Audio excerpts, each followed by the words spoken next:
Y bueno, lo primero, darle las gracias a Lilian por aceptar la invitación y por ser también la primera que inaugura esta edición. Y nada, gracias a todos los que estáis. Es un gusto ver que este evento pues tiene tanto público y tan buena acogida. Yo tengo unas palabras de presentación. Me gustaría, antes de lo que tiene que ver con el perfil académico de Lilian, que es impresionante, y también quiero decir algunas cosas, pues presentarla un poco como amiga, ¿no? Y como alguien a quien he admirado mucho desde que la conocí haciendo la carrera de filosofía, de quien he aprendido mucho y que para mí ha sido pues muy importante académica y personalmente. Entonces, bueno, quería decir eso, que para mí es como cuando yo empecé a hacer la tesis doctoral, pues era como el espejo, ¿no? en el que me miraba y me ayudó muchísimo siempre. Yo siempre he dicho que mi tesis, no sé si era muy buena o muy mala o ni lo uno ni lo otro, pero sin ella no habría sido lo mismo, ¿no? Entonces, bueno, pues quería un poco decir algo como amiga, como compañera. Y ahora sí voy a pasar una presentación más de su currículum, de su perfil académico, que como digo es muy notable. Ella es actualmente profesora del Departamento de Filosofía 1 en la Universidad de Granada. Su área de especialización, como muchos de vosotros sabéis, es teoría de la argumentación. En la actualidad trabaja en el desarrollo de aplicaciones del modelo pragmático lingüístico para la evaluación de la argumentación y el lenguaje natural y en la caracterización de los conceptos de razón normativa y justificación práctica y epistémica desde una perspectiva argumentativa. Antes de ocupar el puesto que tiene actualmente, ha trabajado como investigadora Ramón y Cajal en el Departamento de Filosofía 1 de la Universidad de Granada, como investigadora Juan de la Cierva en el Departamento de Lógica, Historia y Filosofía de la Ciencia de la UNED, como investigadora contratada JAEDOC en el Instituto de Filosofía de CSIC y ha colaborado como investigadora en el Departamento de Speech Communication, Argumentation Theory and Rhetoric de la Universidad de Ámsterdam. Entre los más de 100 trabajos que ha publicado desde 2003, destaca sobre todo una colaboración con la monografía Arguing on the Turing Model, que se publicó en Springer en 2006, editada por Hitchcock y Bergey, no sé si lo he pronunciado muy bien, que ganó el Blair Essay Prize en 2005, y la monografía de la cual es autora Given Reasons, a Linguistic Pragmatic Approach to Argumentation Theory, publicada por Springer en 2011. A este volumen, a este monográfico, la revista Teoría dedicó un monográfico con colaboraciones de reconocidos autores dentro de este ámbito. Ha participado asimismo en más de un centenar de congresos y reuniones científicas y ha recibido más de 20 invitaciones para presentar su trabajo de investigación.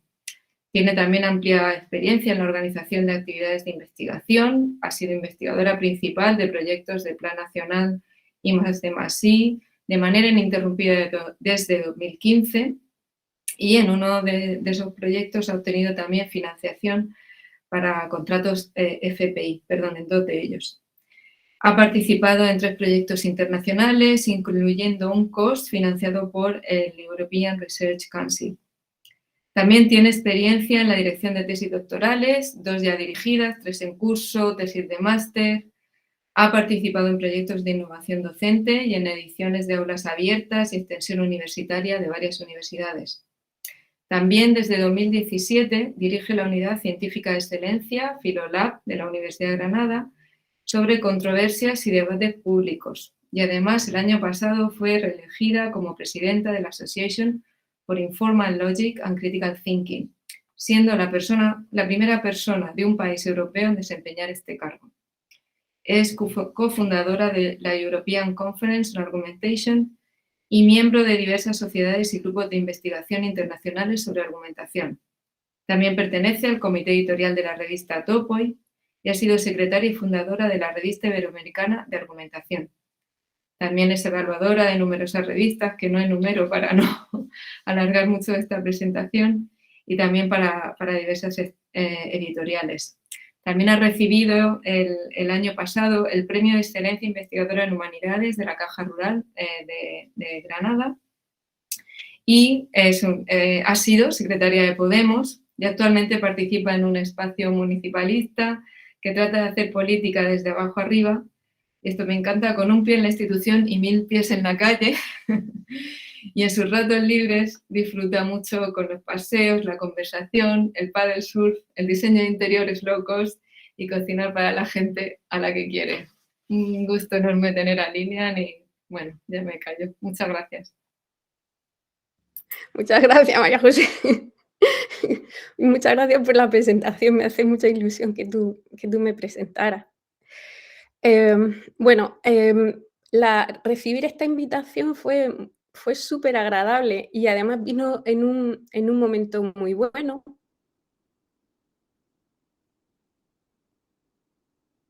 Porque estoy trabajando en una especie de nueva tesis, no es nueva,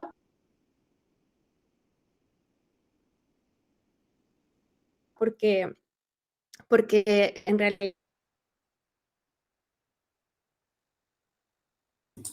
Se oye mal, ¿no? Que...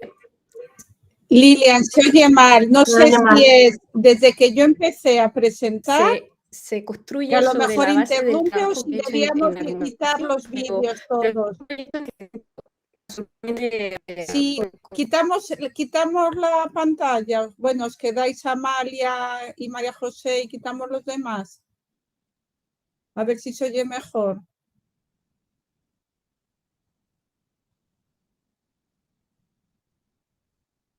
Lilian, habla un momento. Se ha quedado como congelada, ¿no? Sí.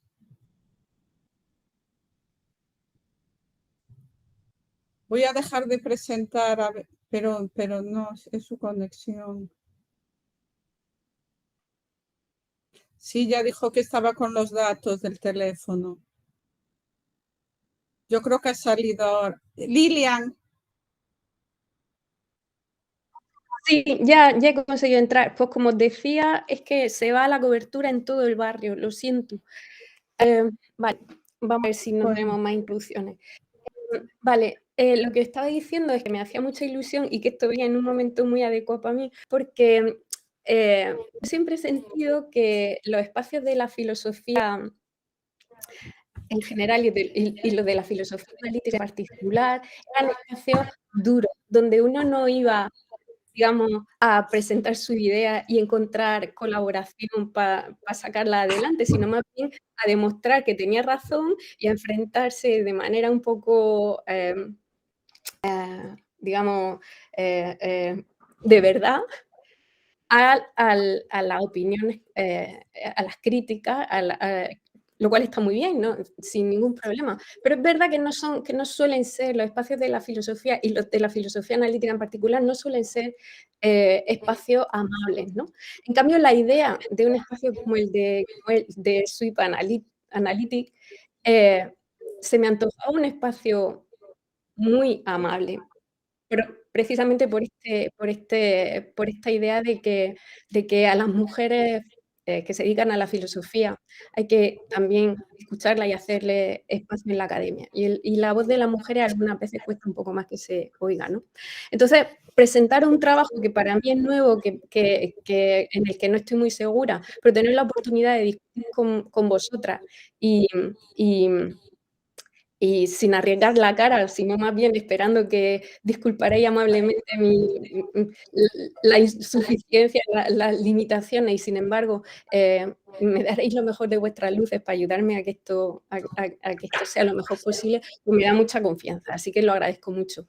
Yo he tenido la suerte de hacer carrera investigadora gracias a mujeres increíbles y bueno, creo que este espacio hace falta. Bueno, voy a contaros, primero voy a contar un poco de dónde viene este proyecto. La idea, como ha dicho María José, yo me especialicé en teoría de la argumentación, es como, si alguien ha leído mi trabajo dirá, pues se dedica a la teoría de la argumentación, pero a mí siempre me ha parecido que la teoría de la argumentación era muy relevante para la filosofía, no simplemente como metodología, sino también como sitio donde indagar en nociones fundamentales para la filosofía, como son las nociones de justificación y de razones, de racionalidad, etcétera. Esa intuición es lo que he trabajando ahora y la razón por la que estoy ahora a distancia es precisamente para sacar adelante un proyecto que tiene que ver con esa intuición, ¿no? Para hacer un poco plausible la idea de que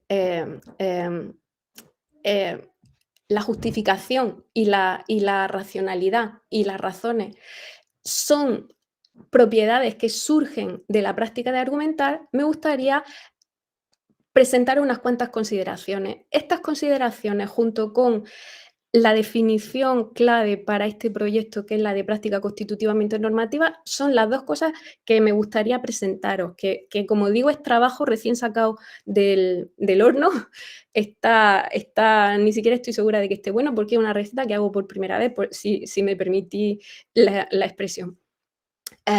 Bueno, la idea de que la justificación surge de la práctica comunicativa de argumentar puede sonar rara. Después de todo, aunque la filosofía ha lidiado con la noción de justificación sin descanso, ha dejado bastante desatendida la práctica de justificar, como si justificar algo tuviera poco o nada que ver con que ese algo esté justificado.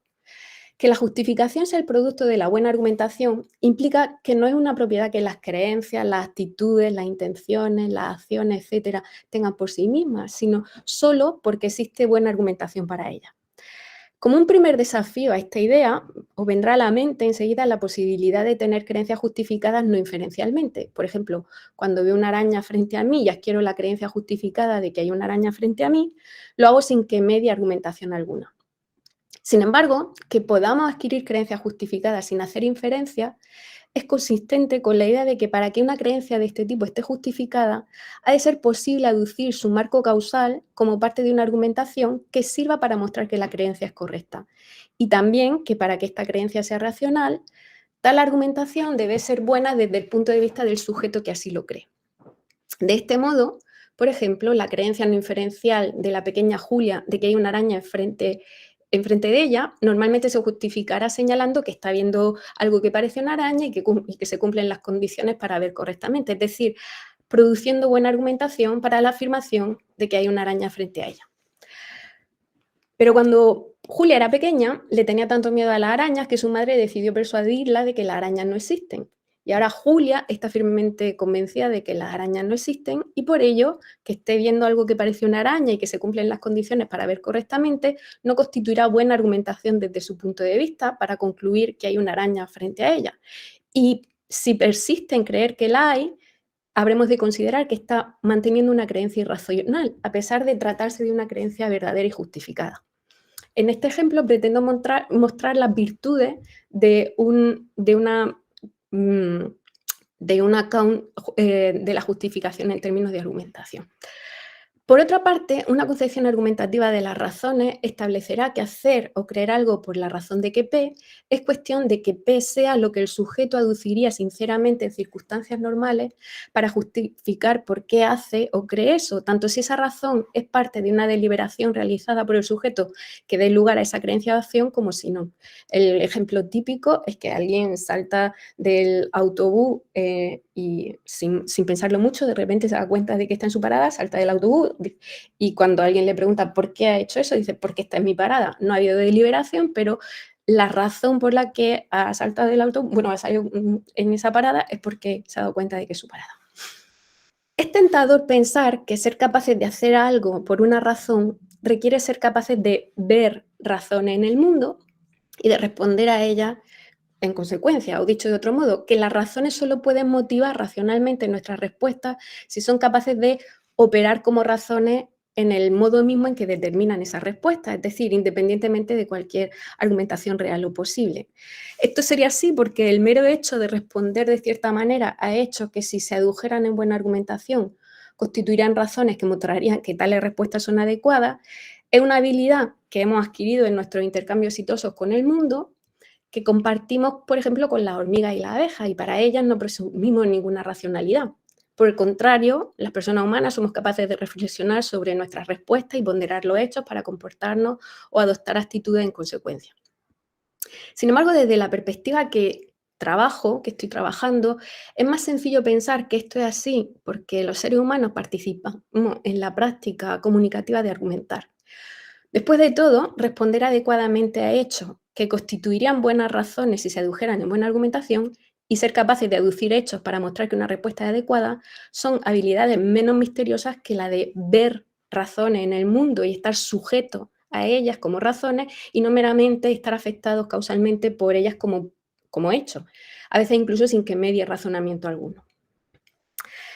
La intuición de que la racionalidad como propiedad y como habilidad y la justificación surgen de la práctica de argumentar y que las razones normativas son lo que aducimos en la argumentación presupone la prioridad conceptual y causal, ontológica, de la práctica comunicativa de argumentar sobre la actividad mental de razonar.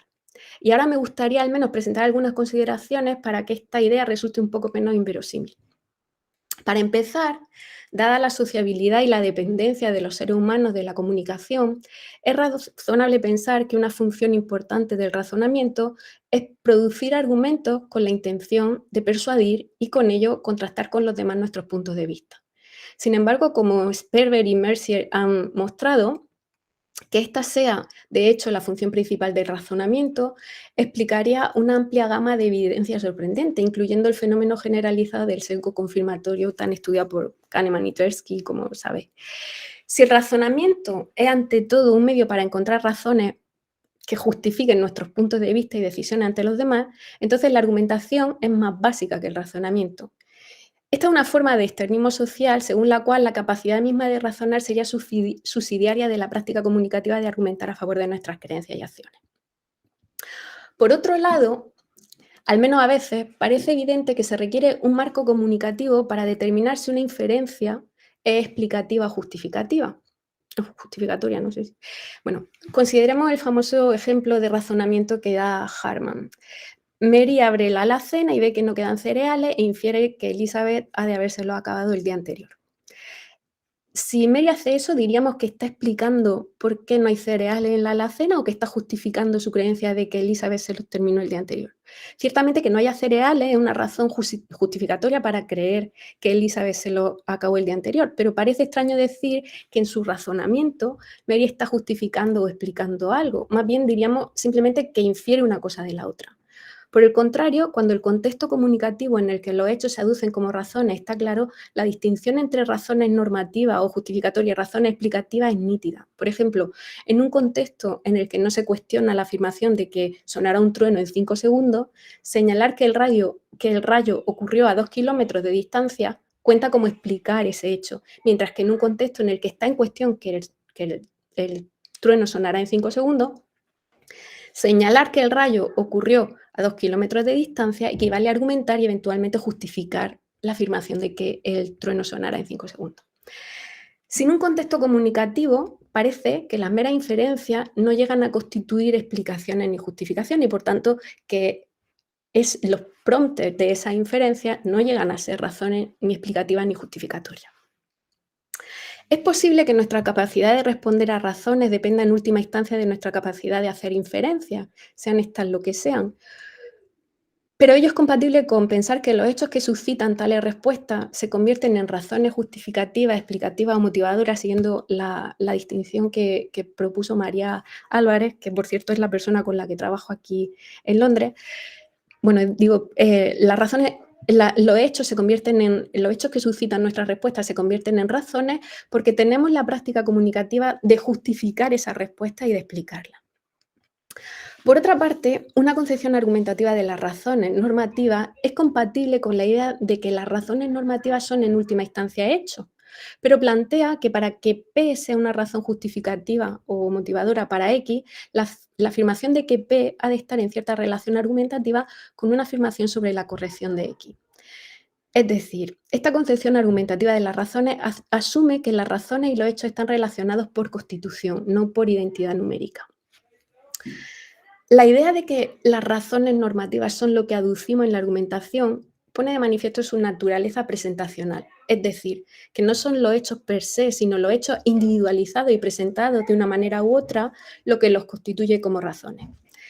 Que las razones normativas sean hechos aducidos explicaría por qué un mismo hecho puede constituir una razón para hacer algo y una razón para no hacerlo, dependiendo de cómo se presente. Por ejemplo, que estos zapatos son caros y bonitos es un hecho. Sin embargo, que son caros pero bonitos es normalmente una razón para comprarlos, mientras que son bonitos pero caros es normalmente una razón para no comprarlos. En consecuencia, parece que al menos en algunos casos el poder justificativo no es una capacidad de los hechos mismos, sino más bien cuestión de la posibilidad de destacar ciertos aspectos de los hechos a través del marco pragmático en el que estos se aducen como razones. Digamos, hasta aquí lo que tiene que ver con la motivación del proyecto general de pensar en la justificación, en las razones y en la racionalidad como propiedades que surgen en la práctica de argumentar. No sería simplemente que, digamos, aprendemos lo que son las razones porque participamos en la práctica de argumentar, sino que la propiedad estar justificado, algo que se produce porque podemos señalar alguna argumentación buena, razones suficientemente buenas para que tengan que sirvan para mostrar una conclusión que sostiene la corrección de algo.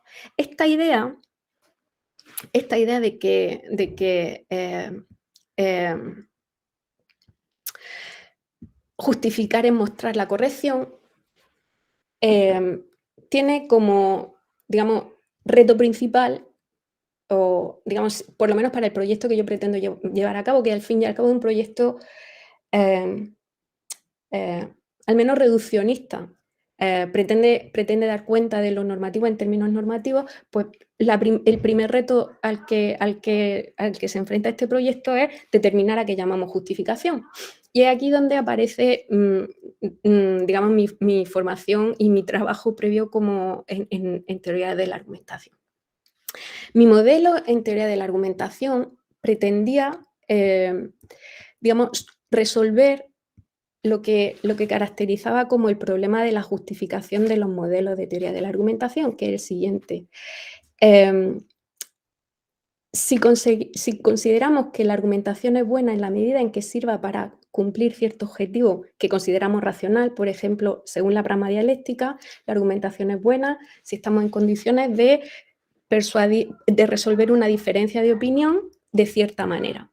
O según el enfoque de la lógica informal, la argumentación es buena si somos capaces de persuadir racionalmente a un oyente mediante ella. O en el caso del enfoque retórico, de Perelman primero, pero de Tyndall después, la idea es que la argumentación es buena si serviría para persuadir a un auditorio universal. El problema de esta concepción funcionalista del valor de la argumentación es que no tenemos un acuerdo sobre cuál sea la función básica que deba cumplir la argumentación. Y esto no sería un problema si esas funciones llegaran a ser compatibles entre sí, pero de hecho pueden llegar a ser incompatibles. En concreto, bueno, aparte de una polémica con una larga tradición en la literatura entre defensores de un enfoque epistémico y defensores de la pragma dialéctica, quiero decir, la polémica en el campo de la teoría de la argumentación está servida, no hay una teoría hegemónica. Uno puede ver fácilmente en qué consiste el problema cuando piensa, por ejemplo, que la regla número 1 de la pragma dialéctica para la argumentación es ninguna de las dos partes de una argumentación o de las partes de una argumentación puede impedirse mutuamente que la otra avance puntos de vista. Esto puede ir en contra del objetivo de persuadir a una parte racional si esa parte es lo suficientemente peculiar y se dedica a lanzar ideas sin ton ni son. En ese momento a lo mejor sería deseable poder decirle no puedes seguir avanzando puntos de vista. Digamos, el problema de esta concepción funcionalista del valor de la argumentación es que las funciones que se han propuesto como esas que nos sirven para determinar si estamos argumentando bien son a menudo incompatibles entre sí, con lo cual nos quedamos sin saber cómo deberíamos argumentar, si deberíamos argumentar para persuadir a un auditorio universal, para persuadir a un oyente racional, para resolver una diferencia de opinión. No tenemos una respuesta. Entonces, cuando yo propuse mi modelo de teoría de la argumentación, modelo normativo para la argumentación, lo que planteé fue que quizá las condiciones del buen argumentar eran algo que podíamos buscar en la práctica misma de argumentar.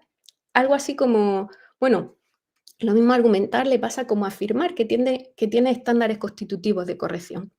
Las afirmaciones son correctas cuando son verdaderas y a lo mejor hay algo a lo que podríamos llamar buena argumentación que aprendemos argumentando.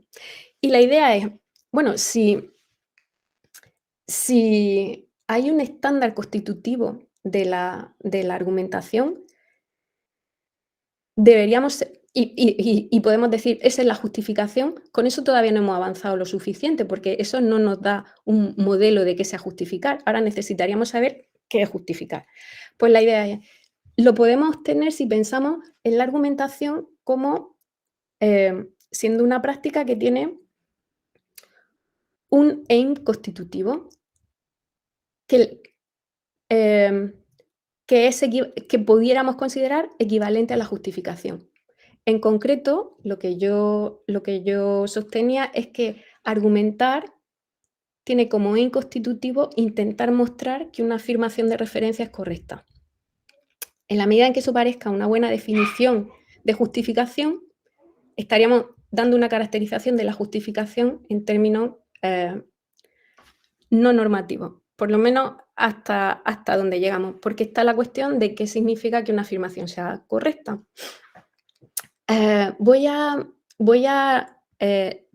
Ahora quizá Marga necesitaría exactamente. La siguiente diapositiva, por favor. Esa es. Muy bien. Vale. Voy a ver si voy bien.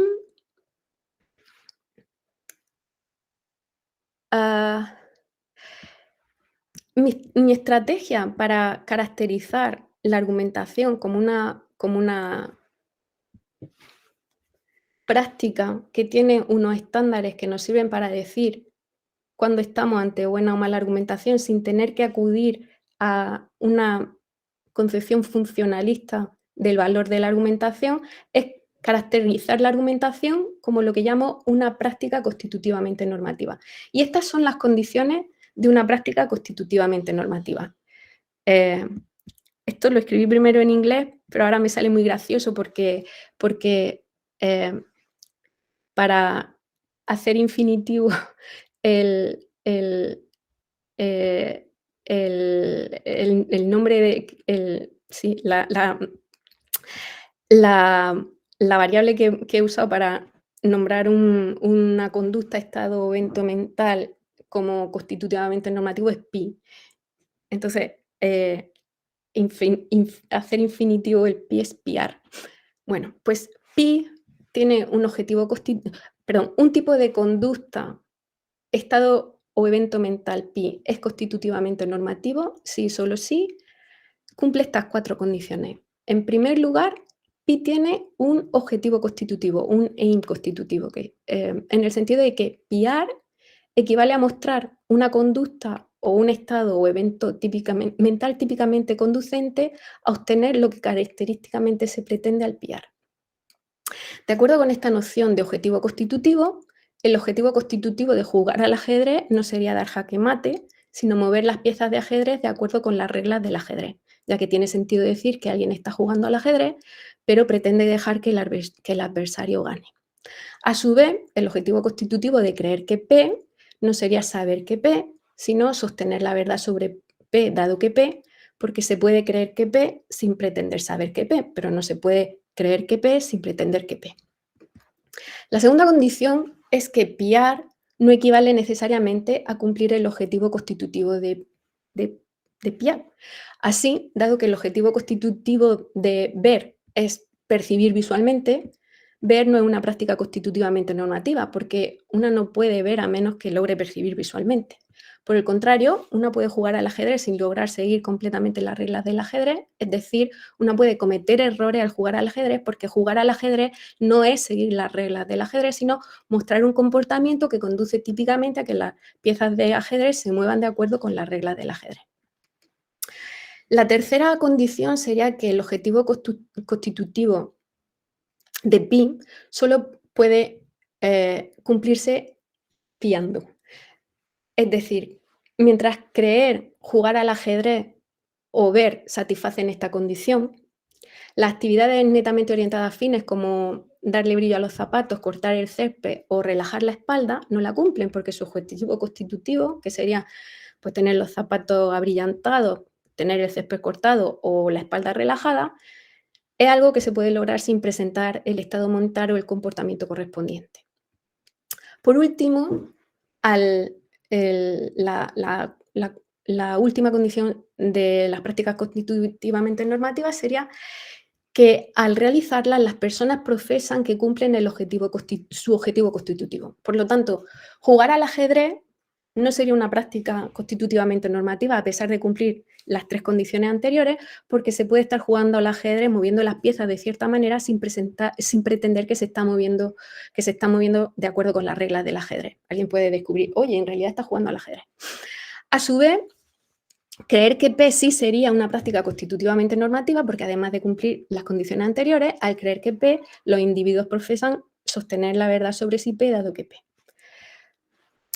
Si pi es una instancia de pi minúscula, es una instancia de un comportamiento, un estado o evento mental constitutivamente normativo pi, entonces hay un estándar objetivo para evaluarlo o para evaluar pi minúscula como pi mayúscula, en tanto que instancia de ese tipo. Se trataría de ver si pi minúscula cumple su objetivo constitutivo como instancia de ese tipo. De este modo, la condición 4 significa que al adoptar o exhibir un comportamiento, estado o evento mental constitutivamente no normativo, los individuos profesan su adecuación como instancia de ese tipo.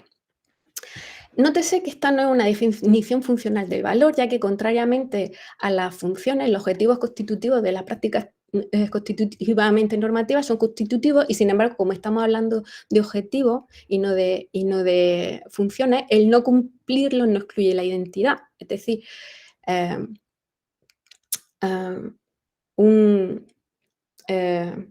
si definimos esto en Judith Jarvis Thomson y su account en qué consiste lo bueno atributivo y lo correcto atributivo, la idea es que hay algunas cosas que fijan un estándar de bondad porque tienen una función. Por ejemplo, los cuchillos son buenos si cortan y las tostadoras son buenas si tuestan el pan. Uno podría decir que un cuchillo que no corta puede ser bueno para untar mantequilla, o incluso si ni siquiera sirve para untar mantequilla, puede ser un buen ejemplo de un cuchillo absolutamente raro. La idea es que hay veces en las que la función no define la identidad. Por otra parte, si nosotros queremos decir que la función define la identidad, y esto es un problema con el que se encuentra la pragma dialéctica, que dice que argumentar es intentar resolver una diferencia de opinión on the merits, se encuentra con el problema de que si un intercambio comunicativo no logra resolver una diferencia de opinión on the merits, siguiendo las reglas de la pragma dialéctica, entonces tenemos tantas razones para decir que estamos ante mala argumentación como para decir que no estamos ante argumentación en absoluto. Al evitar hablar de funciones y hablar de objetivos constitutivos, evitamos estos problemas porque el objetivo constitutivo determina la identidad, pero pues, se puede seguir realizando ese tipo de práctica y hacerlo mal. También nos permite hablar de que las prácticas que tienen objetivos constitutivos pueden ser buenas o malas para distintas cosas, pero hay una manera en la que tiene sentido hablar de que tienen un estándar objetivo o no negociable, ¿no? Por ejemplo, la creencia de que no soy aburrida puede ser mala para representar con precisión el mundo, pero puede ser buena para calmar mis nervios antes de dar una conferencia. Sin embargo, según esta caracterización de las creencias como prácticas constitutivamente normativas,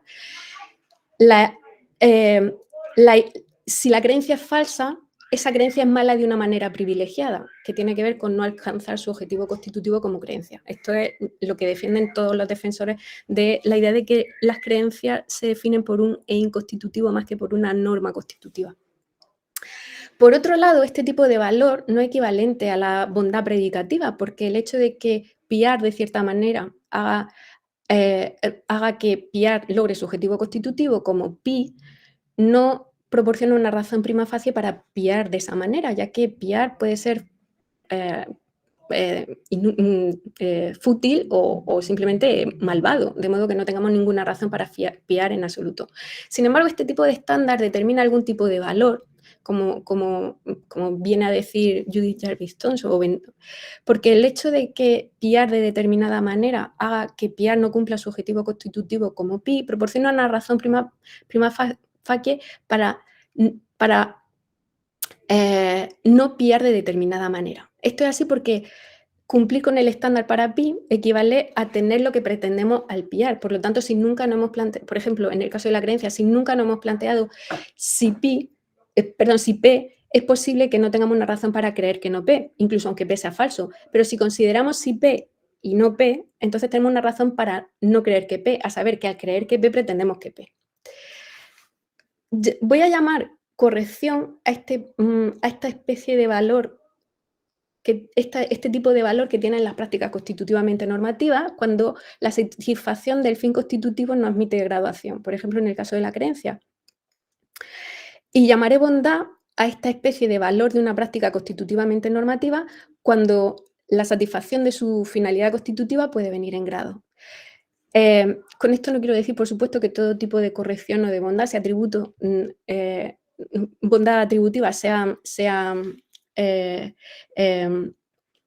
corrección o bondad de prácticas constitutivamente normativas, podemos establecer estándares externos no sé, a lo que sea una tetera para decir si es buena o mala. Pero lo que sí pretendo decir es que las prácticas constitutivamente normativas tienen estándares objetivos que determinan su valor, mientras que los estándares de otras cosas de las que tiene sentido decir que son buenas o correctas, como las tostadoras o la ortografía de comportamiento, dependen de consideraciones que son discutibles, como para qué usamos normalmente una tostadora o que dicen ciertas reglas y no otras. Entonces, la idea es, ¿cómo podríamos sacar provecho de la idea de que la argumentación es una práctica constitutivamente normativa para definir qué sea la justificación? Pues si estamos en condiciones de dar una caracterización de la argumentación de ese fenómeno que nos interesa como una práctica que tiene un objetivo que la constituye y, como decía antes, es un candidato plausible para caracterizar que sea la justificación, pues con eso tendríamos por lo menos la caracterización de la justificación. Sí, todo lo anterior, sí, todo lo que he dicho antes de que justificar es el producto de argumentar, etcétera, sí, todo eso es verdad. Entonces, el proyecto, bueno, el proyecto en el que estoy trabajando ahora plantea, bueno, cosas como, por ejemplo, que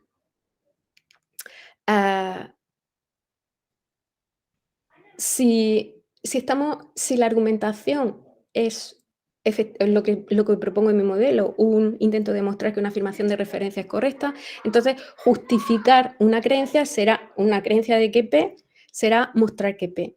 Y justificar una acción será mostrar que la acción es buena.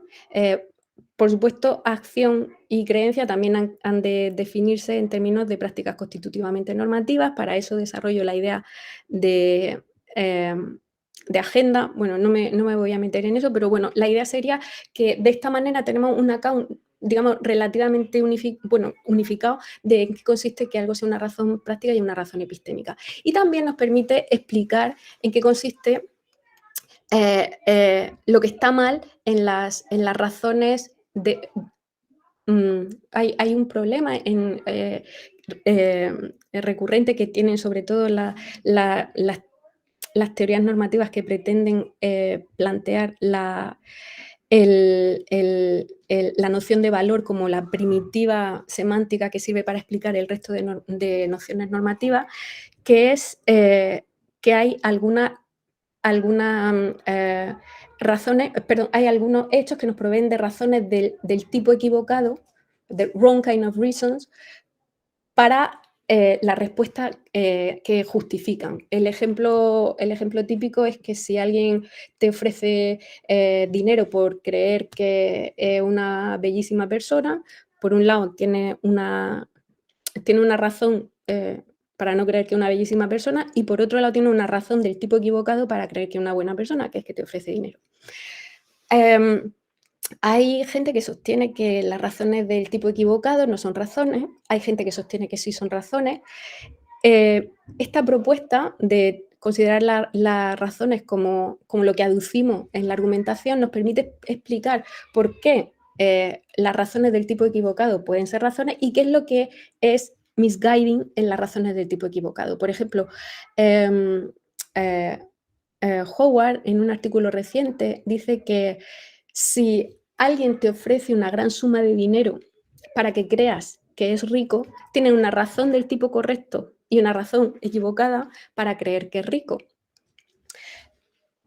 Un account argumentativo de las razones lo que diría es, sí, pero dependerá de cuál sea la afirmación de referencia que se está intentando mostrar con ello. Por ejemplo, que Bill te puede dar una gran suma de dinero es una buena razón para creer que es rico, porque te puede dar una buena suma de dinero, y también es una buena razón para... porque sirve para mostrar que Bill es rico y también sirve para mostrar que creer que Bill es rico es bueno en el sentido de avanzar tu agenda. Ya digo que no entro en eso ahora porque no me daría tiempo, pero la idea sería que estamos en condiciones de explicar qué es lo que hace que las razones del tipo inadecuado puedan considerarse razones, pero también puedan ser misguiding. ¿Por qué? Porque algunas veces podemos pretender, sin decir cuál es la claim para la que son razones, que lo que hace buena una razón, lo que hace buena una respuesta desde el punto de vista de una razón de tipo equivocado es lo que la hace buena si fuera una razón del tipo correcto. Por ejemplo, que alguien me dé una gran suma de dinero por creer que es buena persona, sirve para mostrar que es bueno para mí creer que es buena persona, pero no sirve para mostrar que es buena persona. Bueno, me temo que con este trabalengua voy a terminar mi presentación. Hay muchas otras cosas en las que este account de la argumentativo de la normatividad tiene que desarrollarse. Una de ellas es, por ejemplo, explicar en qué consiste que una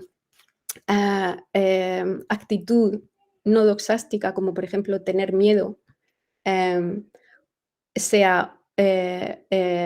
justificada o sea racional o que tengamos una razón para ella. Y hay otras derivadas de esta propuesta, de este concepto de práctica constitutivamente normativa, que es la idea de que podemos también establecer criterios para decir cuándo estamos ante buena o mala política, en la medida en que la política se pueda definir a su vez como una práctica constitutivamente normativa. Es decir, que no tengamos que buscar estándares ajenos, sino que en la misma política podamos encontrar estándares propios para decir si estamos ante buena o mala política. Bueno, todo eso a la vez, como ya os advertí, todo esto es work in progress y nada, pues deseando escuchar vuestras opiniones, críticas, lo que me tengas que decir. Gracias. Pues muchísimas gracias, Lilian, por la charla. Bueno, pues entonces, si os parece, abrimos el turno de preguntas. en principio se va a respetar el orden de petición, pero a veces no lo podremos saltar para que la discusión sea más igualitaria. Entonces, para intervenir, por favor, levantad la mano y yo os voy dando la palabra.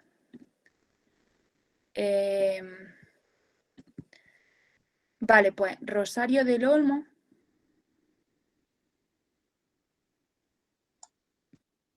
Sí. Sí. Intervengo. Soy Rosario. Creía que había alguien delante, por eso me esperaba unos segundos. Al escuchar la presentación de Lilian, lo he relacionado lo que dice de bueno, el evento causal o el evento mental. Me ha recordado algo que miré, que atendí en un momento dado de la psicología, si me permite. Aquello de la atribución causal que la gente hace, atribuye a los hechos o a los objetos una atribución causal. Y bueno, eso dice que también tiene una validez covariando con el tiempo.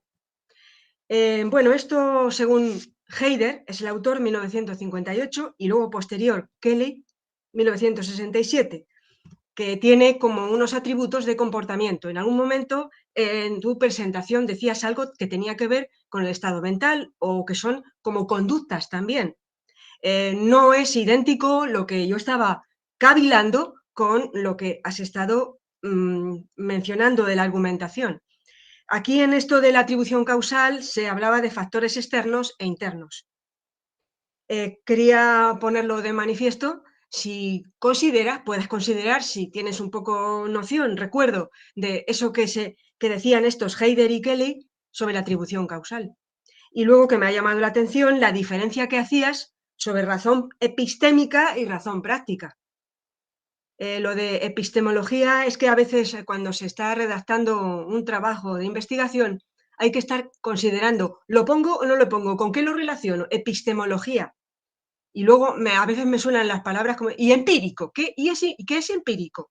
¿Y qué es práctico? Bueno, nada más. Así para alfabetizarnos un poquillo, pues gracias.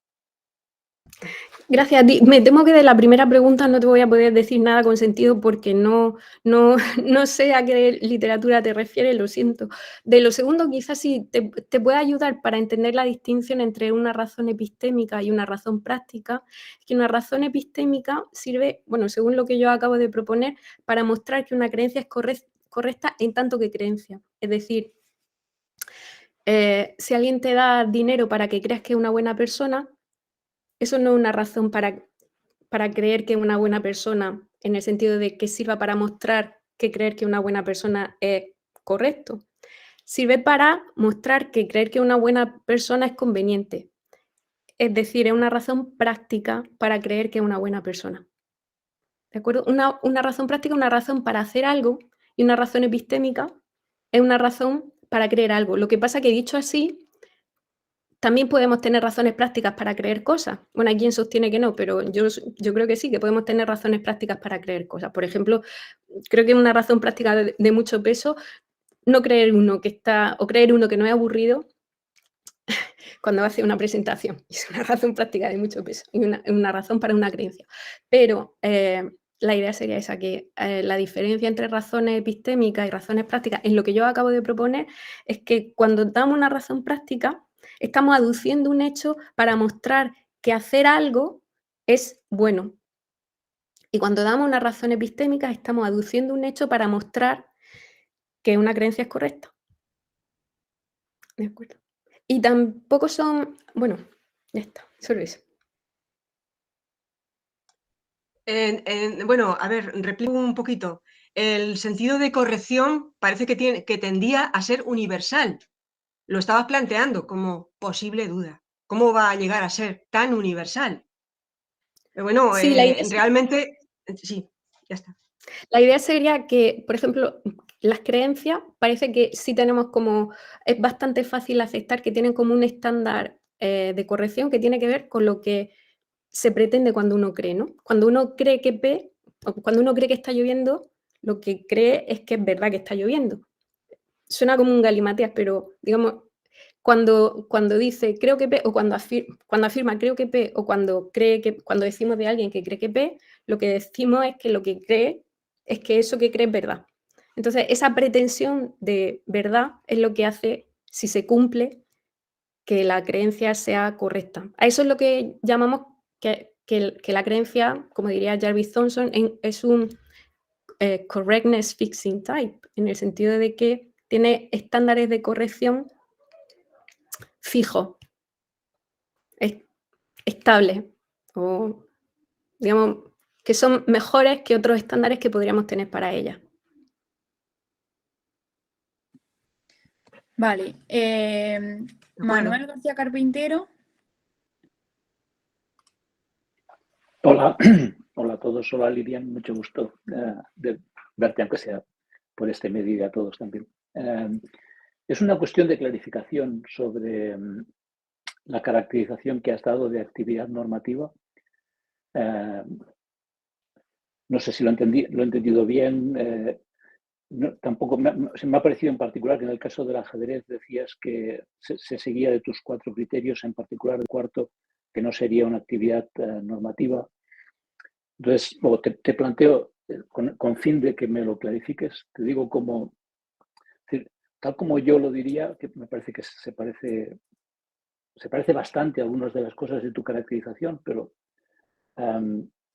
una actividad normativa, como el ajedrez jugar ajedrez es una actividad normativa porque hay unas reglas, bueno, hay diversos juegos de reglas, pero hay unas, digamos,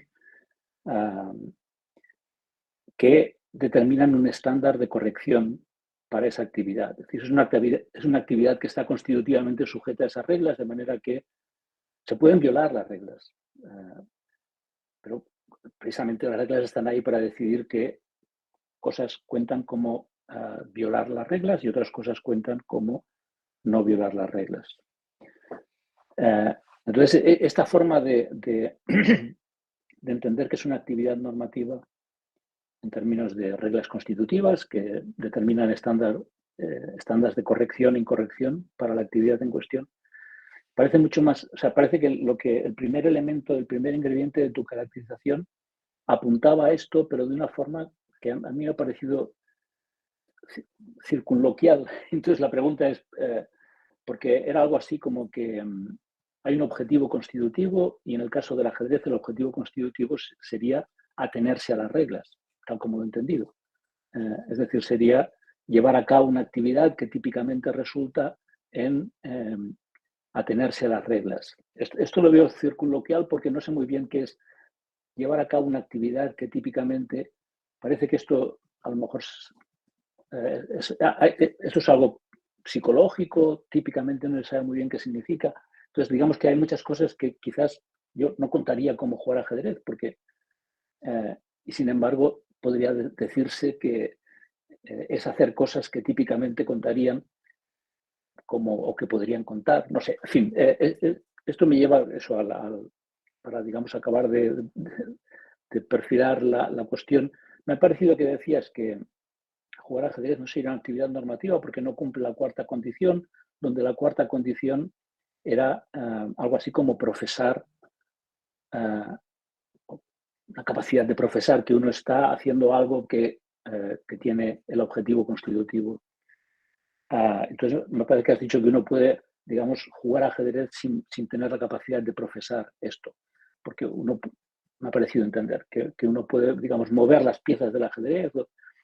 Claro, o sea, yo diría que esto está en relación con este carácter circunloquial de la primera condición. A lo mejor un animal que no tiene ni idea de qué es atenerse a reglas, ni un chimpancé o un niño pueden coger las piezas y hacer algo que se podría describir como típicamente llevando a hacer algo que se atiene a las reglas del ajedrez.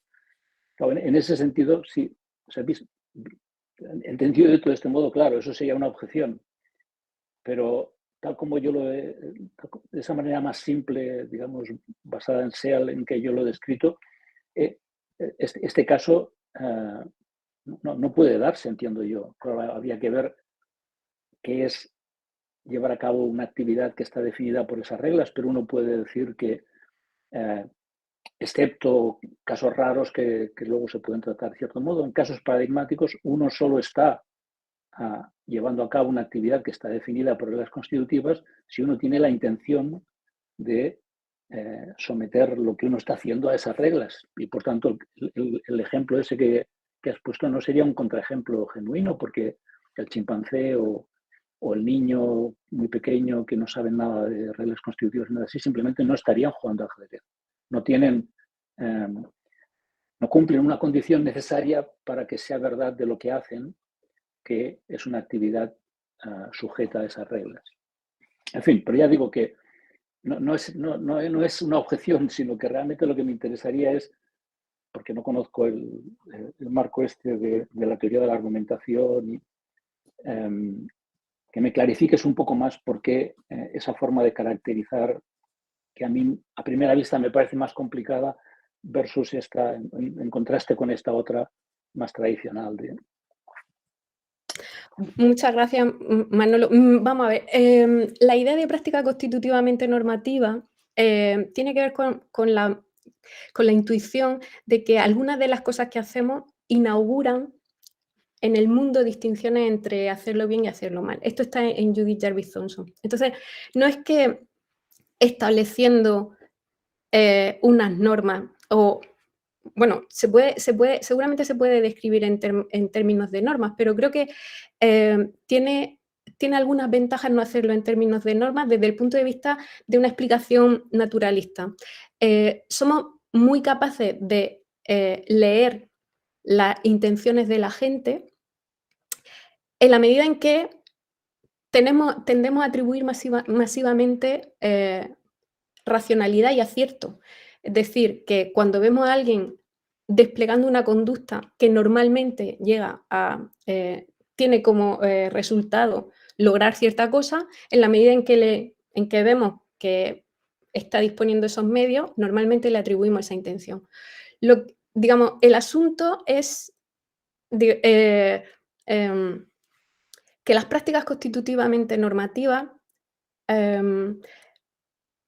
no son simplemente prácticas que tienen un e inconstitutivo, porque eso le pasa a cualquier cosa intencional.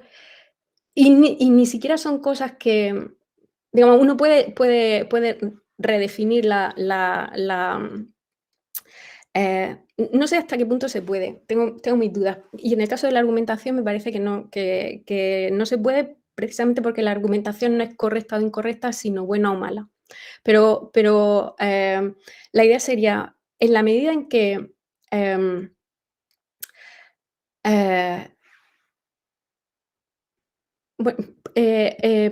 Marga, ¿puedes poner la diapositiva de nuevo?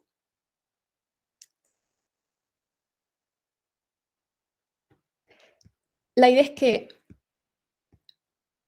nosotros somos capaces de reconocer algo como una instancia de un tipo de práctica porque atribuimos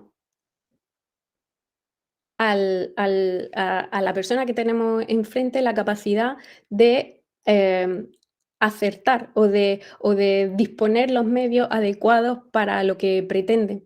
En ese sentido, cuando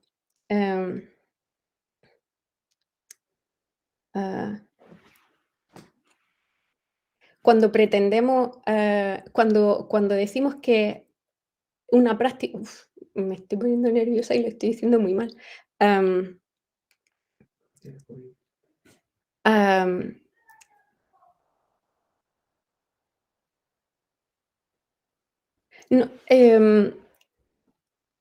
No creo que sea equivalente la capacidad de reconocer lo que se necesita para estar en condiciones de reconocer a los demás el seguimiento de una regla, y esto, digamos, trae consigo todos los problemas del reconocimiento del seguimiento de reglas de Wittgenstein, por lo menos atribuidamente a Wittgenstein según Kripke, mientras que la posibilidad de reconocer objetivos o intenciones en los demás, creo que desde un punto de vista explicativo más sencilla o digamos que tenemos una explicación natural de cómo somos capaces de reconocer intenciones. Creo que esa es una buena motivación para no hablar de normas, sino hablar de objetivos constitutivos.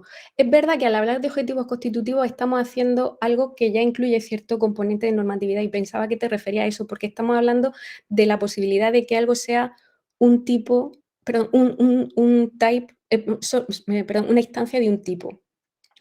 Y es verdad que reconocer que algo es una instancia de un tipo es algo que se hace desde fuera, que se hace atribuyendo. Pero la idea es que en la medida en que estamos en condiciones de decir de alguien que, no sé, por ejemplo, está creyendo, lo que estamos diciendo es que está haciendo, que está desplegando el tipo de conducta o está mostrando el tipo de actividad mental que se relaciona con lo que característicamente se consigue cuando se hace ese tipo de cosas. Es decir,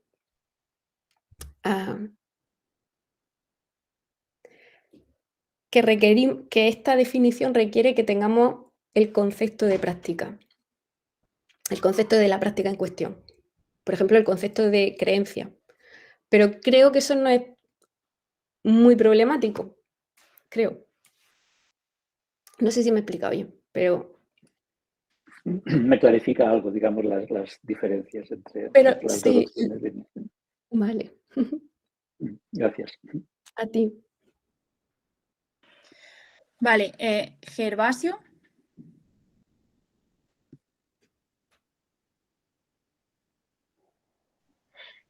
Soy Neri, lo siento, aparece Gervasio. Soy Neri Marsili. Neri, esta mañana he leído un artículo tuyo. Ah, perfecto. El del Vale. commitment, el de... Ah, sí, bueno, son cuestiones parecidas, ¿no? Y de hecho, la pregunta que tenía yo quizás se acerca un poco a lo que he escrito recién, porque es sobre un tema que también se acerca a la pregunta de Manolo, es la distinción entre objetivos y normas o reglas, ¿no? Hablamos de las dos y podemos decir de las dos que son constitutivas. Y explicando un poco tu modelo, deciste que, por ejemplo, si hablamos de ajedrez, cuando hablamos del jaque mate, ¿no sería esto un objetivo constitutivo del ajedrez? Sino el objetivo constitutivo sería como mover las piezas o intentar mover las piezas de manera que siga esa regla. ¿Es correcto? Porque también, no sé si... Vale. Y lo que me preguntaba yo es, entonces, ¿qué va a hacer el jaque mate en este modelo, ¿no? Porque me parece que también como se podría llamar, por lo menos en el lenguaje natural, se podría llamar un objetivo y claro que tiene también una función constitutiva de una manera, ¿no? Porque si lo removemos o lo cambiamos, ya hemos creado un nuevo juego. Entonces, bueno, claro que puedes usar la palabra objetivo de esta manera, pero ¿qué vamos a hacer de lo que llamaríamos objetivos en un sentido más, digamos, del lenguaje natural? ¿Qué rol van a jugar estos en tu modelo? Muchas gracias.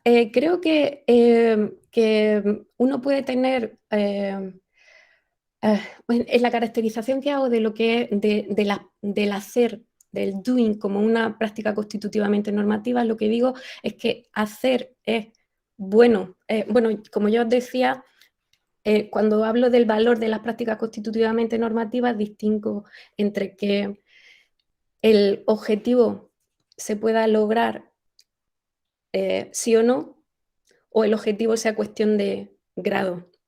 Entonces, en el caso de la creencia es sí o no, y por tanto las creencias solo pueden ser creencias correctas o incorrectas, mientras que en el caso de la acción, o del hacer o de las intenciones, tal como la caracterizo, el objetivo constitutivo de la creencia, perdona, tengo la definición por aquí, es un poco farragosa, la tengo en inglés, pero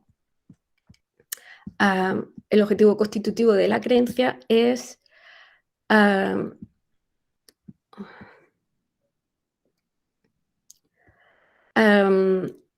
avanzar la agenda de la gente disponiendo medios adecuados para ello. Entonces, esto es algo que se puede hacer en mayor o menor grado, con lo cual hablaríamos de una buena acción cuando avanzamos mucho la agenda del hablante disponiendo medios adecuados para ello, y diríamos que es una acción incorrecta cuando no avanzamos cuando no avanzamos la agenda del oyente de esta manera. Las agendas son cosas, digamos, yo tiendo a pensar que son ideales por la manera en la que las construyo, porque la agenda es el conjunto de los aims del sujeto priorizado según las relaciones de compatibilidad y necesidad que hay entre esos aims. Entonces, cuando un aim es necesario y compatible para muchos, entonces queda muy alto en la agenda, y la idea es que avanzar la agenda supone estar en condiciones de cumplir con muchos aims y hacer algo equivocado, digamos, desavanzar la agenda o hacer algo equivocado supone hacer algo que supone incumplir, que evita que se cumpla algún objetivo que tiene esa prioridad o una prioridad mayor. Es un poco lioso, no lo he querido traer aquí, pero digamos, la idea es que podamos articular una manera de hablar de una buena acción o de una acción correcta. Faltaría articular la cuestión de la bondad moral, pero bueno, que estemos en condiciones de hablar de una acción buena en el sentido de adecuada o mala en el sentido de inadecuada. Como parte de los aims que tiene la gente puede estar querer ganar al ajedrez, y lo que suponga ganar al ajedrez tiene que ver con cuáles sean las reglas del jaque mate. Entonces, no tengo ningún problema en decir que cuando uno juega al ajedrez puede además querer jugar, y que hay cierto movimiento del ajedrez que es bueno como acción porque avanza la agenda de que uno haga jaque mate, siendo ese su objetivo. Pero si uno está, por ejemplo, enseñando a su hijo y lo que quiere es no desanimarle, pues a lo mejor no quiere hacer jaque mate, ¿no? Entonces, la idea es que el aim de hacer jaque mate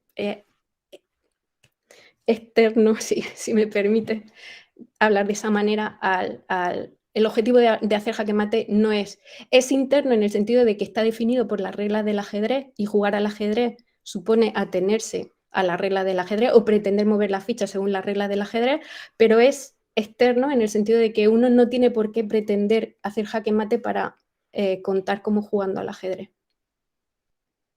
Esa es la idea. Vale, lo entiendo. Entonces, digamos, cuando hablas de objetivos en este sentido, hacen parte en la acción, serían parte de la agenda de un agente. Claro, y servirían para valorar si el movimiento de una ficha es adecuado respecto del objetivo de ganar al ajedrez, pero no respecto de la jugada al ajedrez, porque en mi manera de entender prácticas constitutivamente normativas, jugar al ajedrez no es una práctica constitutivamente normativa. Tú puedes querer jugar al ajedrez de manera elegante, puedes querer jugar al ajedrez de manera eficaz, puedes querer jugar al ajedrez, no sé, rápido. Hay muchas cosas que puedes querer jugando al ajedrez. Por esa razón no tenemos un estándar único para decir cuando estamos jugando bien al ajedrez. Porque Normalmente entendemos que uno juega bien al ajedrez cuando gana, porque solemos entender que el propósito que tiene la gente cuando juega al ajedrez es ganar. Pero si uno, como decía, le está enseñando a su hijo a jugar al ajedrez, pues seguramente no tiene como propósito dejarle ganar y hacer esa jugada, una jugada que va a dejar al niño vendido en un jaque pastor, pues a lo mejor no es buena idea, ¿no? Pero no podemos tener una distinción entre los estándares de evaluación que son como del juego mismo y otros que son de nuestra... Vale, pero digamos, ¿no dirías yo creo que los estándares como eso de ganar o no ganar o mover la pieza de una manera que conforme a la regla, ¿no? Eso están determinado de la actividad misma, digamos, y los otros quizás como cuando quiero enseñar a mi hijo para que aprenda y no intento ganar. Aquí es un estándar como mío, que pero no se conforma a la actividad. Puede no ser tuyo, puede que sea verdad que cuando la gente juega para ganar y que lo normal sea eso y que uno tenga que tener razones muy poderosas para derrotar a una razón que diga, oye, que estás jugando mal, ¿no ves que así te van a hacer jaque mate enseguida? Y tú tienes que decir, bueno, pero es que no quiero ganar. Pero lo que digo es que ese estándar no es, o sea, el modo en el que evaluamos las jugadas de ajedrez no es interno al ajedrez. Porque hay muchas maneras en las que podemos jugar al ajedrez, muchas cosas que podemos querer conseguir mientras jugamos al ajedrez, que no son exactamente ganar o incluso no son ganar de determinada manera. Aunque, ¿qué significa ganar? Por supuesto, depende de cuáles sean las reglas del ajedrez. Pero hay muchas maneras de ganar, por ejemplo, y podemos querer, digamos, lograr ese objetivo o no, y eso ya dependerá de nuestra agenda. Y por tanto podremos evaluar nuestra jugada al ajedrez como buena o mala en tanto que acción respecto de nuestra agenda, pero no en tanto que jugada de ajedrez, es lo que yo quería decir. No en tanto que jugada de ajedrez. Gracias. Vale. Quedan 2 manos levantadas, pero bueno, antes de darle la palabra a Manuel Lee, que creo que es el siguiente, me gustaría animar a las investigadoras y a los investigadores jóvenes a participar. Así que, bueno, por ahora, Manuel Lee. Gracias. Se me oye, supongo.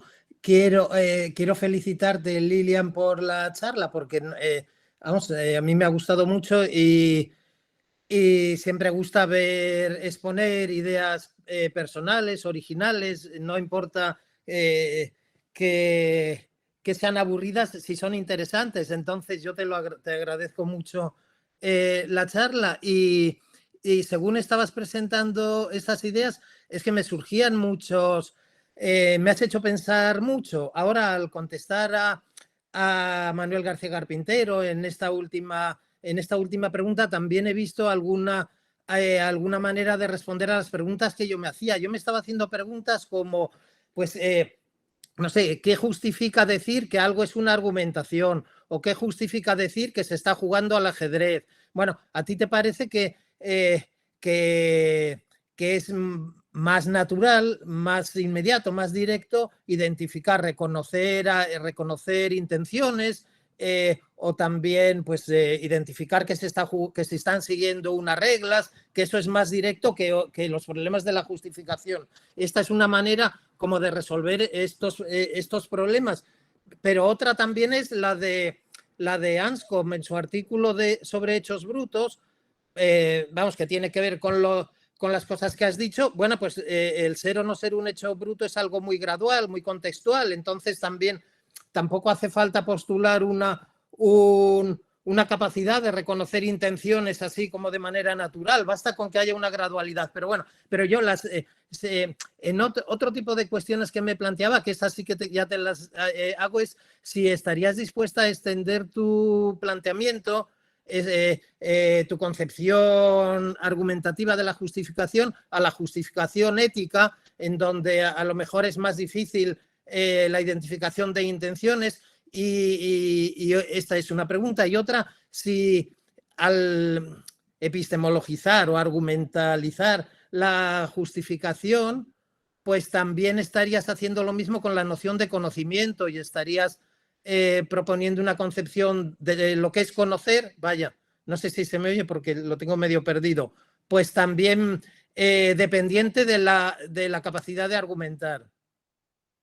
Nada más, pero no sé si se me ha oído. Sí, se te ha oído muy bien. Ah, vale. Muchas gracias, muchas gracias. Respecto de la primera pregunta, ahora mismo yo me estoy peleando un poco con la noción de razón moral, bueno, me estoy peleando, quiero decir, mientras que de todo lo demás me sigo peleando porque, como he dicho, esto es trabajo yo estoy casi como presentando el primer borrador de la tesis, no es como unas cuantas ideas para que me cuadre todo el proyecto, ¿no? Pero está muy por hacer, ¿no? Pero uno de los grandes temas que se me ha quedado es la cuestión de qué hace que una razón sea una razón moral. Estoy trabajando en un proyecto también de filosofía política, en la que te decía que caracterizaba la política como una práctica constitutivamente normativa, y la idea es que reconocemos que algo es política porque es un intento de responder adecuadamente a la pregunta ¿qué hacemos? Esa propuesta tiene algunas ventajas respecto de dos posiciones en liza dentro de la filosofía política, que son el realismo y el moralismo político. Unos dicen que la normatividad política tiene que ver con el hecho de que en última instancia son obligaciones morales. Otro viene a decir que el realismo viene a decir que la política tiene sus propias normas, que tienen que ver, según Bernard Williams, con mantener el orden y la seguridad, así muy jovesiano. Nosotros, al defender que la política es un intento de responder adecuadamente a la pregunta ¿qué hacemos?, lo que decimos es que la buena política es aquella en la que se dan buenas respuestas a la pregunta ¿qué hacemos? Y cuanto mejor sea esa respuesta, y ya te sirve esta idea de agenda y demás para decir que una buena respuesta a la pregunta que hacemos, pues mejor política estamos haciendo. Y con esta sugerencia, lo que venimos a decir, más o menos, es que la distinción entre la política y la ética tiene que ver con el tipo de pregunta que nos hacemos y también con el tipo de respuesta, en el siguiente sentido. Mientras que la política ha sido una práctica constitutivamente normativa, podemos decir que algo es buena o mala política. La moral no es una práctica constitutivamente normativa. Sabemos lo que es bueno o malo y tenemos el concepto de bueno o malo. Mi intuición va por aquí, pero ya te digo, me queda mucha lectura por hacer. Pero la idea sería, tenemos el concepto de bueno o malo porque tenemos la idea de actuar no en base a nuestra agenda, sino en base a los intereses de la agenda de otro, ¿no? Entonces, cuando lo que me pregunto es qué hago, no respecto de mi interés y de mi agenda, sino teniendo en cuenta la agenda de otro, creo que ahí surge el espacio de la ética, ¿no? Pero desde ahí hasta tener una propuesta sobre qué es una razón moral, o sea, todavía me queda mucho, ¿no? La segunda pregunta sobre el conocimiento. Esta propuesta que yo hago es infalibilista, es decir, que yo sostengo que uno puede tener una creencia racional y que esa creencia sea falsa, pero si la creencia está justificada, uno no puede decir de una creencia que está justificada y que es falsa. Entonces, por cómo caracterizo el valor de la argumentación, ¿no? Bueno, defender eso supongo que, o sea, no me he metido en ese jardín pero bueno, tengo algunos aliados interesantes aquí en el King's College, por ejemplo, Little John también es un infalibilista y ahí estamos, bueno, pues haciendo peña, ¿no? No sé si eso te responde. Gracias. Bien. Digamos, la idea es que podemos dar sentido a la idea de que las creencias de los científicos del pasado son racionales, pero para decir que están justificadas deberíamos decir además que son correctas en algún sentido.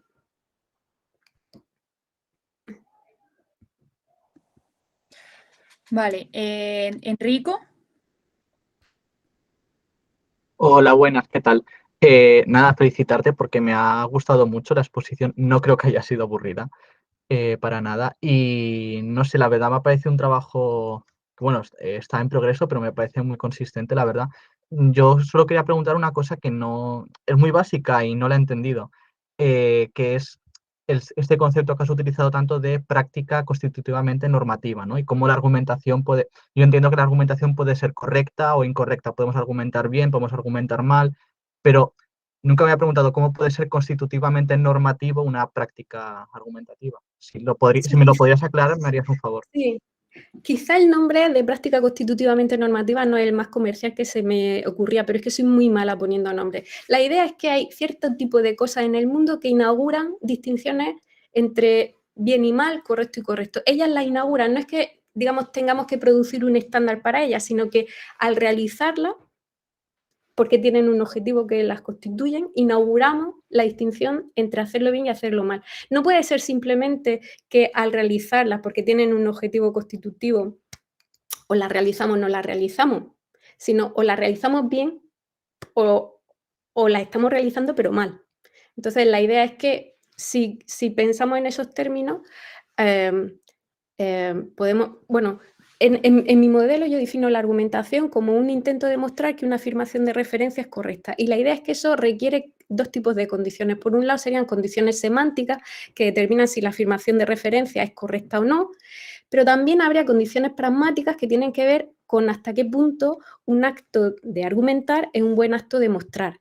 Y eso tiene que ver, yo lo elaboro a base de considerar el principio de cooperación de Grice. La idea es que habría que un buen acto de mostrar es un acto que cumple la máxima, que cumple óptimamente la máxima del principio de cooperación de Grice, una vez que lo hemos interpretado. Es decir, no estoy dando un account en términos de la interpretación de lo que dice el hablante cuando argumenta, sino en términos de valorar desde el punto de vista de las máximas, entendiendo, como dice Grice, que esas máximas son para ser máximamente eficientes en la comunicación.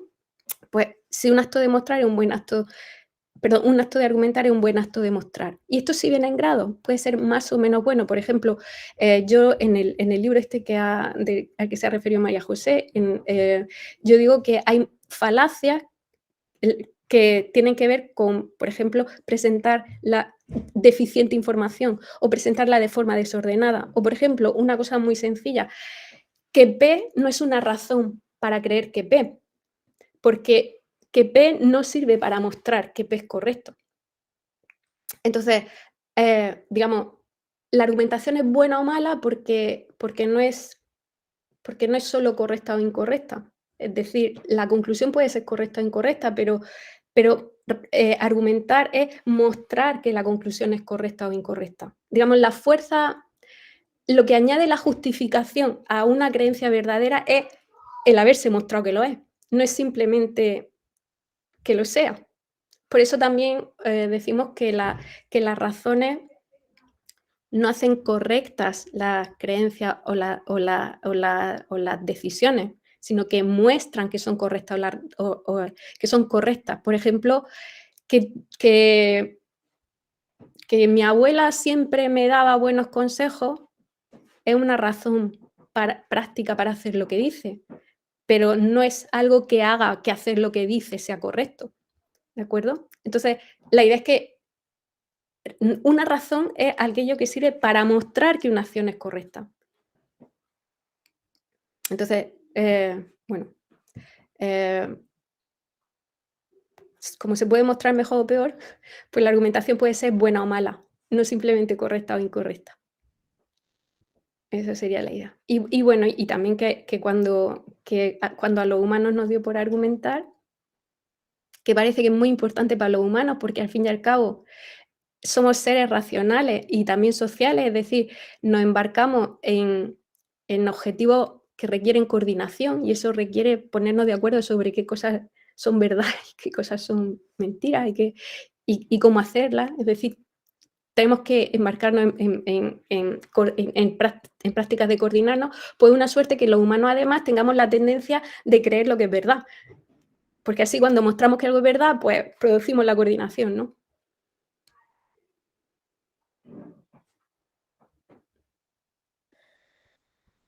A ti. Vale, María José Alcaraz, si alguien más quiere intervenir, que vaya levantando la mano, pero ahora mismo María José. Ay, bueno, muchas gracias, Lilian. No sé si lo he entendido todo bien. Y bueno, igual algo de lo que digo Culpa mía, porque hoy presento un batiburrillo que vaya. muestra que igual no lo he entendido todo bien, pero estaba pensando en algunas cosas que has dicho. Yo, pues claro, lo estaba llevando más al terreno de la estética, las razones en estética, que cuenta como una razón. Y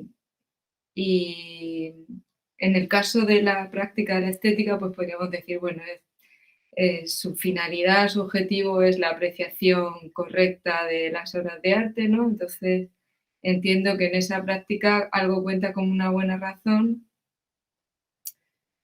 Bueno, aquí ya la gente se bifurca y unos dicen cuando guían correctamente tu experiencia de la obra, cuando señalan un rasgo que es del objeto que justificaría una apreciación positiva, etcétera, etcétera, etcétera, ¿no? Pero ha habido una cosa que has dicho con respecto a las creencias que yo estaba intentando trasladarlo al caso de estético y me chirriaba mucho, no sabía muy bien qué hacer con eso, ¿no?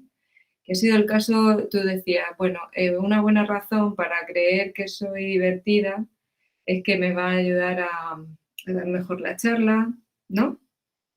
Y en ese objetivo, tener esa creencia era, no sé si tener esa creencia es correcto o si tener esa razón para esa creencia es correcto, dado el objetivo, ahí me perdía un poco, ¿no? Y estaba pensando pues en casos estéticos que serían algo parecido a, no sé, gustar de algo por malas razones o por una razón que no fuera una razón estética. No sé, algo de este estilo y claro, lo que me lleva a pensar es que en ese caso más bien no se me ocurre cuál podría ser un objetivo razonable ahí, porque no sé qué se podría estar, bueno, a lo mejor, no sé, quedar bien delante de la gente, que piensen que estoy apreciando o algo así, pero no se me ocurre muy bien. Y bueno, te quería un poco preguntar por estos casos que a mí me han dejado un poco desconcertada, porque entendía que la finalidad constitutiva de la práctica de apreciación en parte determinaba lo que contaba como buena o mala razón y no otro tipo de cosas, ¿no? Entonces, si lo podías explicar un poquito mejor. Bueno. Pues muchísimas gracias porque me da pie para decir dos cosas que se me han quedado en el tintero. Una, que quizás sea posible caracterizar el arte como una práctica constitutivamente normativa y que podamos rescatar algún sentido de valor artístico desde esa perspectiva. No tengo muy claro que eso se pueda hacer, pero a lo mejor por ahí hay un camino, ¿no? Pero la otra es la siguiente. Una de las ventajas de un account argumentativo de las razones es que cuando hablamos de razones para actitudes, por ejemplo, para divertirte con una comedia o para no sé, impresionarte, sobrecogerte por una tormenta o ese tipo de cosas, ¿no? Digamos, lo bueno de tener un account argumentativo es que lo que estamos diciendo es que para lo que algo es una razón, no es, digamos, para la acción o para, digamos, para el resultado de la cosa, sino para mostrar que eso es correcto como algo. Entonces, yo puedo mostrar que una respuesta afectiva es correcta como respuesta afectiva, como actitud, porque el objeto tiene cualidades que meritan esa respuesta, y también puedo mostrar que no es correcta como acción. Y en el artículo este que digo que estoy trabajando pongo el siguiente ejemplo. Si un perro enfadado que se me acerque es una razón para asustarme y también una razón para mantener la calma. Es una razón para mostrar que la actitud de asustarme es correcta y también es una razón para mostrar que mantenerla es correcta como actitud y también es una razón para mostrar que la actitud de asustarme es mala idea como acción, porque si me asusto el perro se pone más agresivo, ¿no?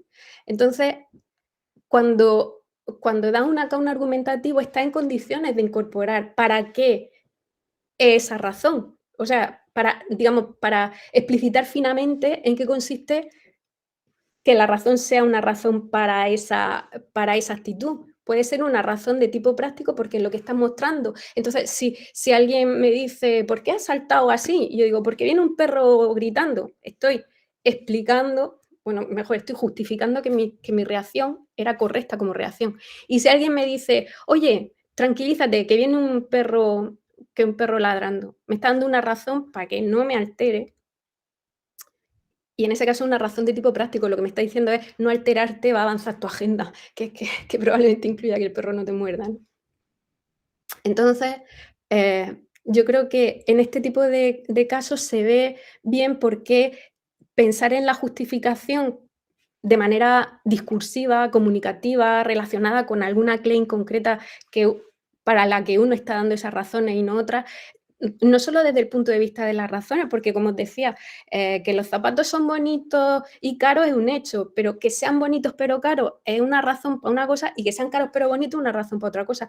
Entonces, digamos, la idea es hablar de razones como, digamos, una cosa que está que algunos hechos son, y hablar de aquello para lo que son razones, como simplemente las respuestas correspondientes, me parece que son, digamos, perder la fineza que nos da el hablar de ellas inserta en la práctica de argumentar. Y eso yo creo que es lo que está perdido, que de hecho cuando te pones a mirar la literatura en metaética, algunas veces dices, creo que aquí estamos hablando de un falso problema que tiene que ver con, dime para qué es esta razón, qué estamos justificando con esta razón, ¿no?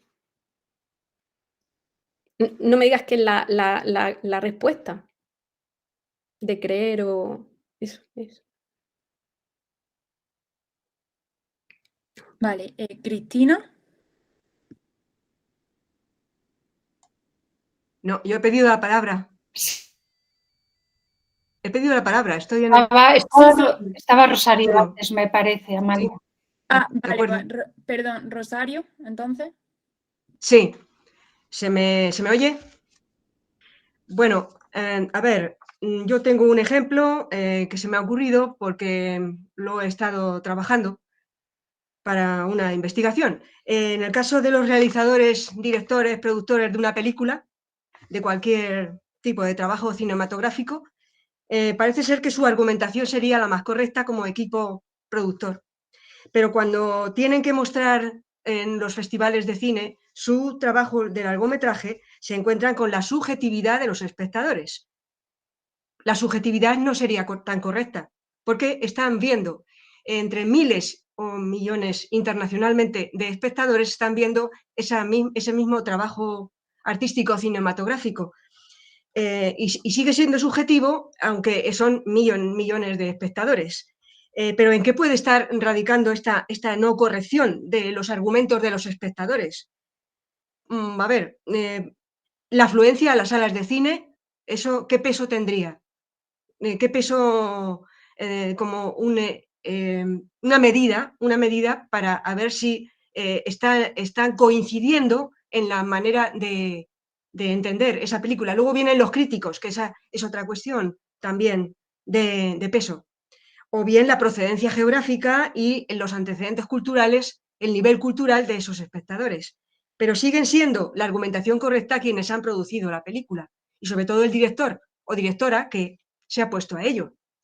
Ese era mi ejemplo y no sé si aquí, en estas disquisiciones sobre las argumentaciones correctas o no correctas, si viene bien. Pues sí, viene muy bien y además viene al caso de explicar una manera distinta de ver las cosas que tenemos Amalia, que además estás viendo la tesis conmigo y yo. Amalia está interesada en estudiar la argumentación como una comunicación, como una actuación comunicativa, y eso significa que la argumentación es lo que pasa entre lo que hace el hablante y lo que entiende el oyente. Es decir, la argumentación comunicada es un compuesto de lo que hace el hablante y lo que entiende el oyente. Ahí Amalia y yo hemos llegado al siguiente entente, ¿no? Que es admitir que existen capas de interpretación o, digamos, niveles de interpretación que son igualmente pertinentes y para los que uno puede tener razones. Uno puede querer, por ejemplo, quedarse en el nivel de qué es lo que ha dicho el hablante, en este caso los realizadores, y puede querer decir que la película no sé si aquí hablaríamos de argumentación propiamente dicha, pero podemos decir, bueno, imaginémonos que estamos hablando de un argumentador, que el hablante ha argumentado bien y que el problema es que el oyente no lo ha entendido bien. O podemos decir, la comunicación no es esto, lo que se ha producido este acto porque el oyente ha entendido las palabras en estas condiciones y entonces lo que ha hecho, digamos, el significado negociado entre el hablante y el oyente es este, ¿no? Entonces, yo creo que esos son distintos niveles de la interpretación de lo que pasa en la argumentación que son todos pertinentes. Hay incluso alguno más que tiene que ver no con lo que diríamos que es el significado comunicado, sino con el impacto que tienen las palabras de la gente en quien la recibe. Y eso en argumentación, en la tradición de la teoría de la argumentación, se estudia como su dimensión retórica y está mediada por qué es lo que se ha comunicado, por qué es lo que ha querido decir el hablante, por un montón de niveles de interpretación, pero no es reducible a ninguno de ellos tampoco, porque yo puedo llegar a la conclusión de que lo que tú me estás diciendo es una invitación y sin embargo que esa invitación impacte en mí como algo positivo o como algo negativo. Y eso ya excede lo que se ha comunicado. Entonces, todo es, y sin embargo se puede analizar y de hecho en estética es más fácil, digamos, ponerse en una perspectiva de estudiar cuál es el impacto esperable de una actuación comunicativa y eso no es ni el significado del hablante ni el significado conjunto. Tiene que ver con sabiendo cómo somos los humanos, cómo van a reaccionar al hecho de que la mitad de la película pase en colores oscuros y con música de violonchelo. Y esto no es convencional, pero desde luego es comunicacional, se puede predecir, se puede manipular y desde luego es significado, solo que podríamos hablar de significado retórico, ¿no? Entonces, la idea es que ninguno de esos niveles es el nivel, en ninguno de esos niveles está la interpretación verdadera. Solo hay que saber dónde estamos, en qué nivel estamos para decir, desde el punto de vista del hablante o del significado del hablante lo que se ha dicho esto, desde el punto de vista del significado conjunto lo que se ha dicho esto, desde el punto de vista del impacto esperable lo que se ha dicho esto, etc. Bueno,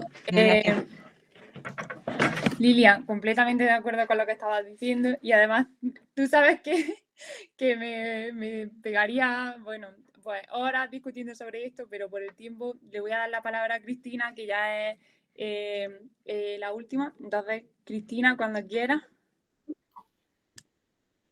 Nada, muchas gracias. Me doy cuenta de que Lilian tiene que estar agotada y en realidad estoy encantada, al revés, pero gracias. Una pregunta puramente clarificatoria e innecesaria, pero bueno, me ha gustado mucho cómo has caracterizado, digamos, la relación entre el razonamiento y la argumentación, como bien del razonamiento subordinado a la argumentación. Me ha resultado muy convincente y muy bien planteado.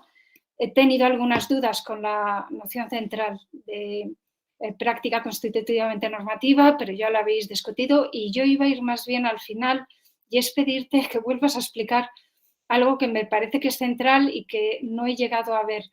Es cómo has caracterizado la corrección, has dicho, quiero caracterizarla en términos no normativos y en general decías que lo que, digamos, algo que es consustancial en las prácticas constitutivamente normativas es que proveen de estándares objetivos para su propia valoración, para su propia evaluación.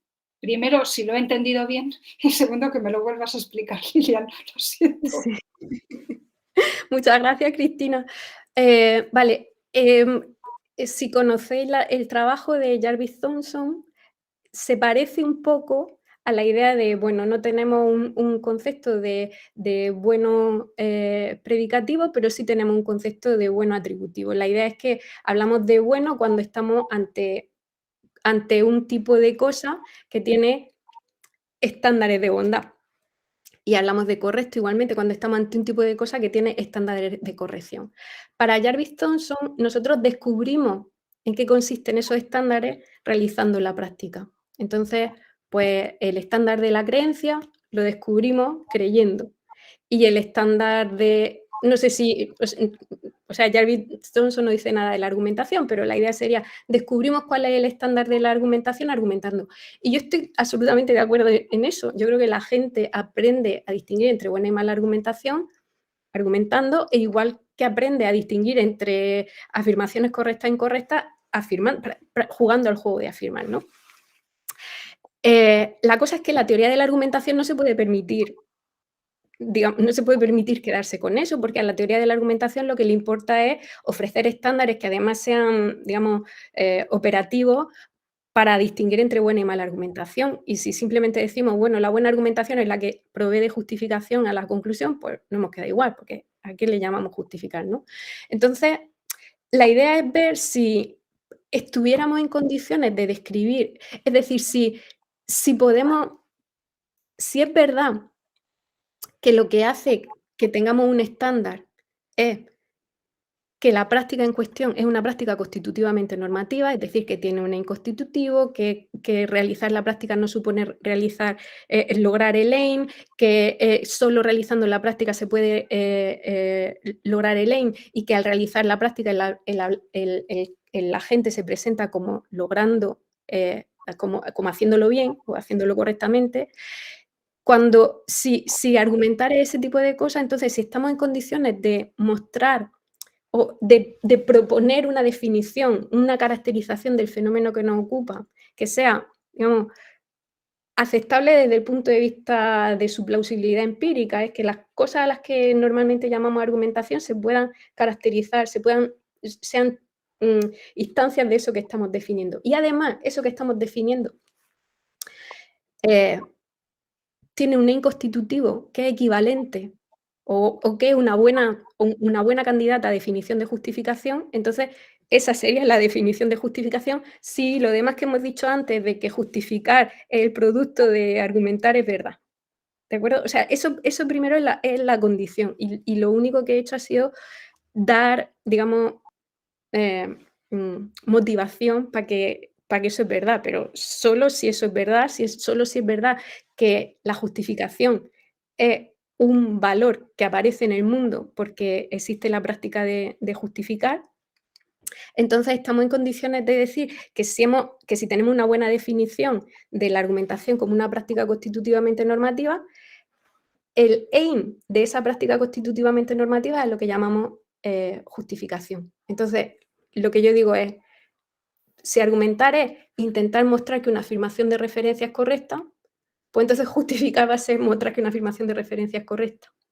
¿Qué será justificar que la creencia de que P? Pues mostrar que P. ¿Por qué? Porque una creencia de que P es correcta si P. ¿Y qué será mostrar que una acción es buena? Pues mostrar que avanza la agenda.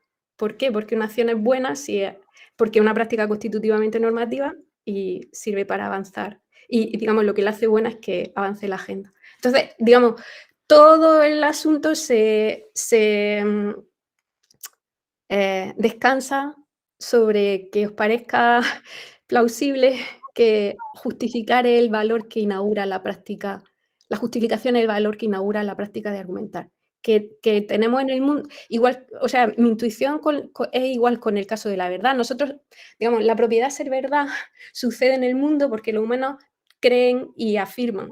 Y entonces, porque creen y afirman, sucede en el mundo la propiedad ser verdad. Ahora bien, intuyo con mi amiga María José, mi querida colega María José, que no vamos a poder tener una caracterización de la afirmación como práctica constitutivamente normativa que no involucre la noción de verdad. Por tanto, no vamos a poder tener una definición de verdad.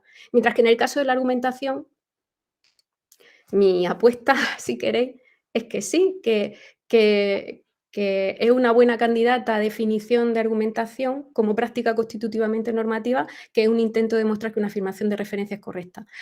Quizás se pueda hacer con otras caracterizaciones de la argumentación distintas, que no digan de ella que es un acto de habla,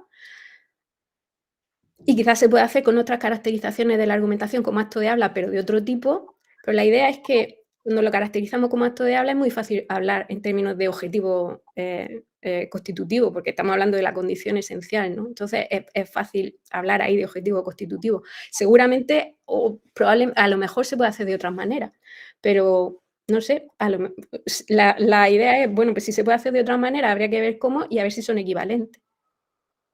Esa es la... No sé si te ha... Sí, perdona, una consecuencia de cómo has vinculado ahora tu definición de argumentación con lo que sería el aim constitutivo de argumentar es que justificar no es una cuestión de grado, es decir, que algo está justificado, no está justificado. Vale, la idea sería... Malo o regular. Cierto. Pues en mi propuesta ya decía que es infalibilista, que cuando algo está justificado es que la afirmación de referencia es correcta y que si tú dices que se ha mostrado que la afirmación de referencia es correcta está justificado, pero puede argumentar mejor y peor. Eso es cierto. O sea, se puede argumentar bien o mal porque tu acto de argumentar puede ser un mejor acto de mostrar o un peor acto de mostrar, pero si muestras que la afirmación es correcta, entonces has justificado la afirmación. Esa. Vale, bueno, pues muchísimas gracias de nuevo, Lilian, por aceptar la Gracias a vosotros. Muchas gracias a vosotros. Eso, por la charla y por la discusión tan interesante que hemos tenido.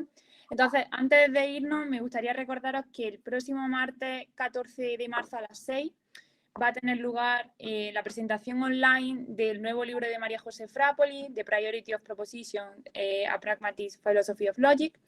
Y también recordaros que la próxima sesión de Filósofa en Streaming será el martes 21 de marzo y que la charla la impartirá en esta ocasión Cristina Corredor.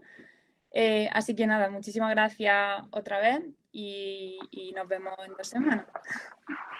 Gracias. Gracias, Lilian. Chao. Muchas gracias.